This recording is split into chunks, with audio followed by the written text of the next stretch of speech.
ത്രിയേക ദൈവത്തിൻ്റെ തിരുനാമത്തിന് മഹത്വം ഉണ്ടാകട്ടെ.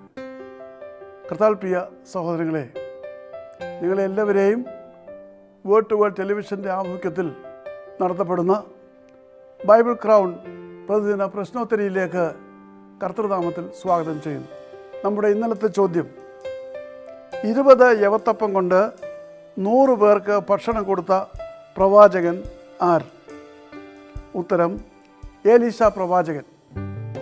2 രാജാക്കന്മാർ 4-ാം അധ്യായം 42 മുതൽ 44 വരെയുള്ള വാക്യങ്ങളിൽ അത് കാണുവാൻ കഴിയും. ഇന്നലത്തെ വിജയി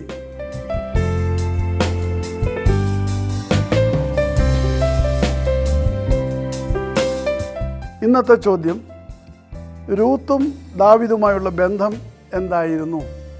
ചോദ്യം ഞാൻ ആവർത്തിക്കുന്നു, രൂത്തും ദാവീദുമായുള്ള ബന്ധം എന്തായിരുന്നു? വേഗം മറുപടികൾ അയക്കുക, സമ്മാനം നേടുക. ദൈവം നമ്മെ അനുഗ്രഹിക്കട്ടെ. താഴെ കൊടുത്തിരിക്കുന്ന വാട്സാപ്പ് നമ്പറിൽ നിങ്ങളുടെ ഉത്തരങ്ങൾ അയയ്ക്കുക.